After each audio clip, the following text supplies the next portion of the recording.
નમસ્કાર મિત્રો, પરિમલ ચૌધરી યુટ્યુબમાં આપનું સ્વાગત છે। આજે આપણે જોઈશું તારીખ 16/4/2024માં સંદેશ પેપરમાં આપેલા ગુજરાત પંચાયત સેવા પસંદગી મંડળમાં પશુધન નિરીક્ષક તેમજ ગ્રામ સેવક સર્વોની ટૂંકી જાહેરાતો આપવામાં આવેલી છે।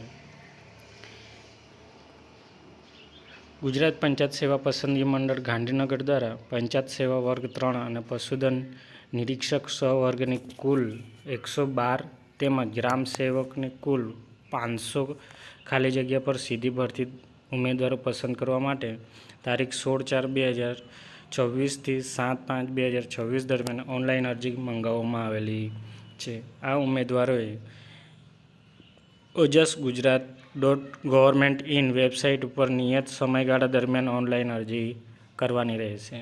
તેમજ સામાન્ય વર્ગના ઉમેદવારો પરીક્ષા ફી SBI e-પેના માધ્યમથી 16/4/2024થી 7/5/2024 સુધી ભરવાની રહેશે અને સદંતર વર્ગની સીધી ભરતીની જગ્યા માટે ઓનલાઈન અરજી કરવાની રીત, શૈક્ષણિક લાયકાત, વય મર્યાદા તથા દિવ્યાંગતાની કેટેગરી વાઇઝ ભરવાપાત્ર જગ્યાઓ તેમજ અન્ય વિગતો પણ જોગવાઈઓ માહિતી સૂચનાઓ દર્શાવી વિગતવાર જાહેરાત માટે મંડળની કચેરીના નોટિસ બોર્ડ પર, મંડળની વેબસાઇટ પર, gpssbgujarat.government.in તથા ઓજસની વેબસાઇટ પર જોવા જણાવવામાં આવેલ છે, જેની સર્વ ઉમેદવારે નોંધ લેવી। નોંધ પણ આપેલી છે। ઉપરોક્ત જગ્યાની સંખ્યામાં સરકારશ્રીની સૂચનાઓ આધીન મંડળ જરૂર જણાય કે વધઘટ કે ફેરફાર કરી શકશે। ભરતી પ્રક્રિયાના અનુસંધાનના આ જાહેરાતમાં કોઈ પણ કારણોસર તેમાં ફેરફાર કે રદ કરવાની આવશ્યકતા ઊભી થાય તો તેમ કરવાનો મંડળને સંપૂર્ણ હક અધિકાર રહેશે અને મંડળ આ માટે કારણો આપવા બાંહેધરી રહેશે નહીં।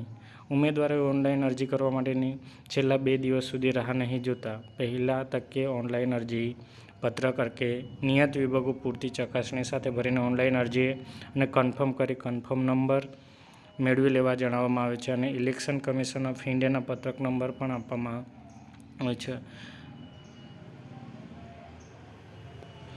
5મા નંબરનો ચૂંટણી આયોગ ગાંધીનગર દ્વારા 17/12/2021ના આદેશથી આદર્શ આચારસંહિતાના અમલીકરણ અંગેની સંકલિત માર્ગદર્શક સૂચનાઓ પણ બહાર પાડેલી છે, જે ધ્યાને લેતા સ્પર્ધાત્મક પરીક્ષાની જાહેરાત સંબંધિત કોઈ સૂચનાઓ આયોગ દ્વારા આપવામાં આવેલ ન હોય અને સદંતર જાહેરાતની આદર્શ આચારસંહિતામાંથી મુક્તિ મેળવવાની આવશ્યકતા નથી। જો વિડીયો ગમે તો લાઇક અને શેર કરવાનું ભૂલશો નહીં। આભાર।